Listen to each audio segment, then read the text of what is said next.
In today's math lesson, we're going to talk about powers with integer bases. So the first thing we need to discuss is what an exponent is. The exponent is that smaller, raised little number to the right of a base. You might even say that it's floating. It's not actually floating. So this exponent tells us how many times you are going to multiply a base to itself. Now, the instructions in this lesson tell you to evaluate each of these problems. And to evaluate means that you are going to get an actual number as your final answer.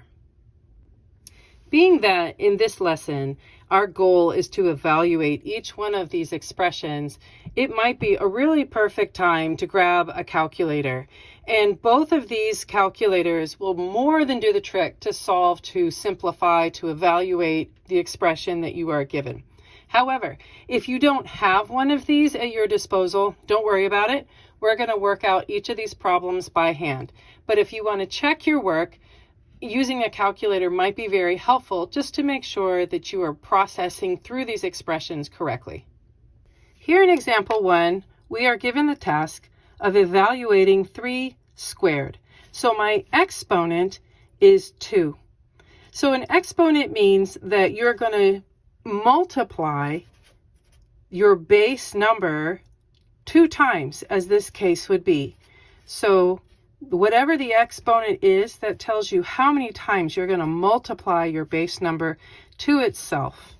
And so for our problem, 3 squared is simply 9. So keep in mind that when you have an exponent, this squared, this exponent, is not 3 times 2, which would give you an answer of 6. It's just 3 times 3, so 2 3's multiplied together. In our second example, we have an exponent of a 3, again with a base of 3. So this means that we are going to multiply 3 times itself for a total of 3 times. So 3 times 3 is still 9, and 9 times 3 is 27. And there you go. In our third example, we have a base of 9 to an exponent to a power of 0.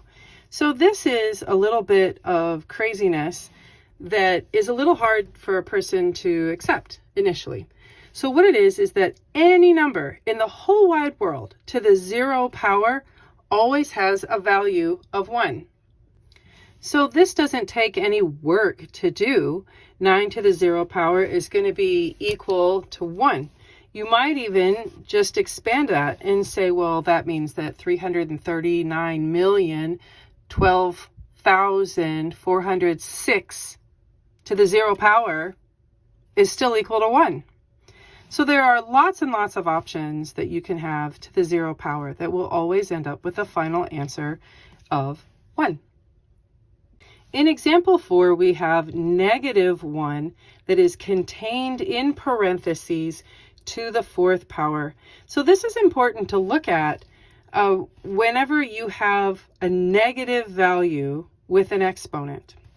So if the negative is contained inside the parentheses, then you use it in the process of the multiplying in every time that base is represented. So we would see here that -1 times -1 is a positive 1.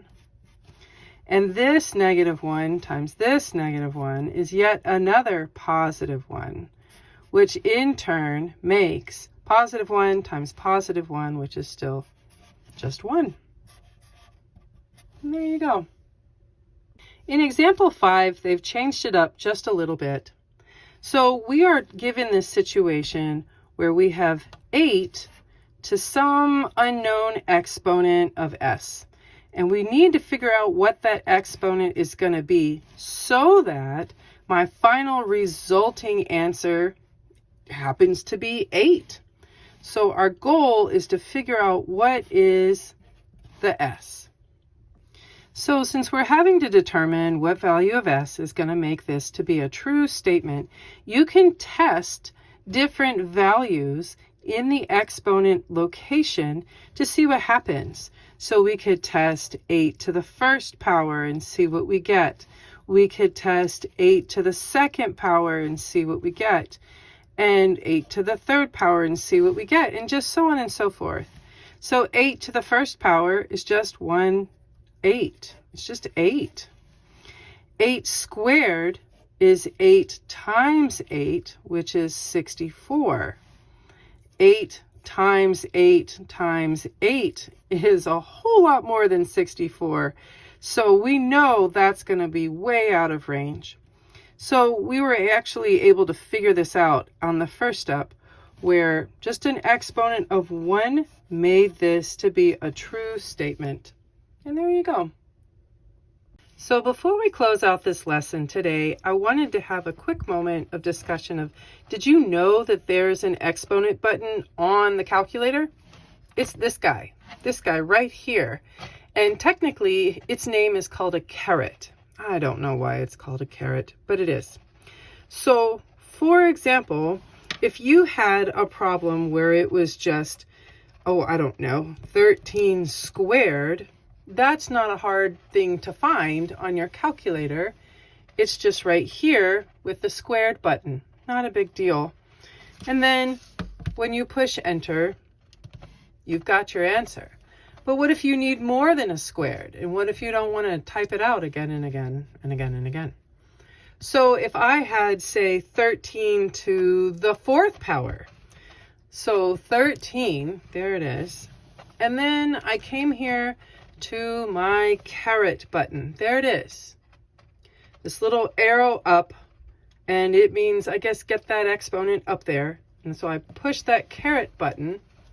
And what that does for me is, on this particular calculator, it opens a text box in the exponent location, and it'll show it on different calculators of exactly where that is. But then I could put up there any exponent that I wanted or needed, and I wouldn't have to multiply it all out by hand. So there's a new little trick to help you along with your calculator.